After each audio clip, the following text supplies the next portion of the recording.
Hello everyone. I'm going to talk to you about the Arts Council Developing Your Creative Practice Fund. I've applied myself and had a successful application, and I've helped dozens of other people with their applications. And what I found is that there are a few things people do that they could improve, and they're really simple, and I just wanted to tell you about them. If you find this useful, I've put a link to the Ko-Fi coffee thing. And if you could tip me, I'd be really grateful. I'm really deep in my overdraft. If you don't have any money, please don't worry about it. If you're successful and you think, well, that advice was really valuable, then please come back and actually give me some money. I mean, not like loads, but enough to go to the cinema, for fuck's sake. So what I'm going to say now is just drawn from my own experience. It's not official Arts Council guidance or anything like that. It's also limited by like the kind of work that I've supported. So I'm a writer, I wrote a novel, and I'm a theatre maker and I'm a comedian. So my work, the help I've given people largely has been in sort of those like art forms. It's not definitive. There may be other ways in, but this is just my experience. So, you know, I got to give that disclaimer. What I'm going to do is go through stuff really quickly at the beginning, because if you're like got no attention span like me, you might just want to look at that bit, and then I might go into things in a bit more detail, and I might do another follow-up video where I actually analyse one form from the beginning to the end. I'm sitting on the floor so I can put my phone up. I've got one boob rested on the sofa, and I haven't got a bra on, but I just wanted to do this so it was done, because otherwise I just talk about it and don't do it. Right. So what is developing your creative practice? Look on their website, you'll find loads of sheets and information, but unless you're, and they try really hard not to be jargony, but unless you're really experienced, you might think, well, what does that actually mean? They do have examples, but I'm going to give you some examples. So successful applications I've worked on are things like, for me, I was a relatively experienced writer and performer of theatre. So I write and I stand up and perform it, and I wanted to be a theatre director. Okay, so that's like a step change, and it's moving into a slightly different area.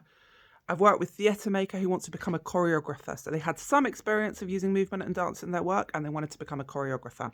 I worked with a theatre maker who was also a keen singer, like sort of in an like semi-amateur, semi-professional way, and they wanted to become a composer. I've worked with a kids theatre maker who wanted to become a children's story writer, so write children's books. I've worked with a novelist who wanted to write and perform monologues for theatre about the local area that they lived in, and they were a really like experienced commercial romantic novelist. I've worked with a performance artist, or they're my friend, I didn't work with them, but they're a performance artist who then became an access consultant. They diagnosed with neurodiversity, and they decided that they thought being an access consultant and supporting other artists would be a really great move for them. I worked with a theatre director who wanted to become a visual artist. They'd always had a real keen interest in visual art, and after some health challenges, felt like that would be more sustainable for their practice.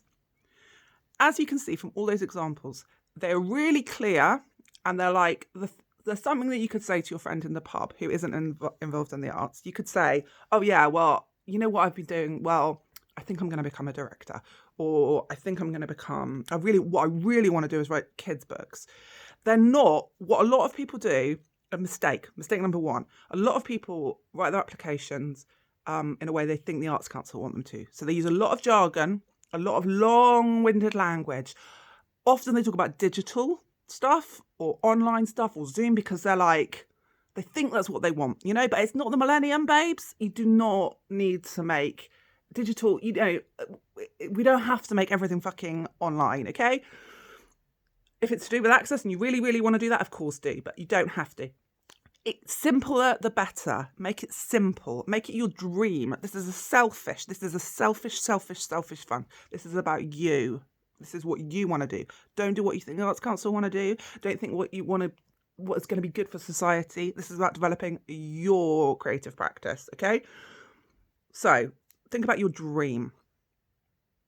What you want to do in the first bit, which is about you. This is another mistake. Mistake number 2. People waffle and they sell themselves short. So often what people will do is they'll do like, hi, I'm so-and-so, and I made a show called this, and then I wrote a poetry book, and then I had a health challenge or a pregnancy, and then I tried to write TV for a bit, and that didn't work out.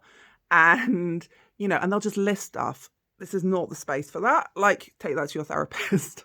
God, I sound really mean. But like, this is a space for like selling yourself. Sell yourself like you would sell your best friend or someone you love. Write it in the third person if that's easier. So you want to write. Let's take me, for example. I don't know why I keep winking. I think it's because I've got the light in front of me.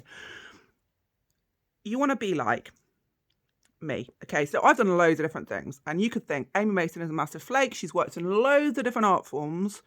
She never really worked out what she wanted to do. Well, our job here is to make that seem coherent and like you're a good bet. So think about, if you can't think art form wise, if you can't think how all your work's linked, think about thematically how your work is linked. So Amy Mason works across creative disciplines, making work that is funny, dark, often inspired by her lived experience as a queer woman with bipolar disorder.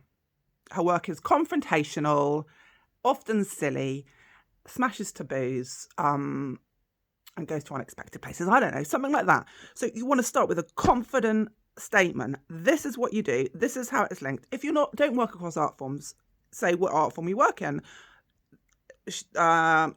Let's make up a name. Anna, whatever, makes children's theatre, immersive children's theatre for this age range, dealing with dark and uncomfortable truths, or confronting dark and uncomfortable truths for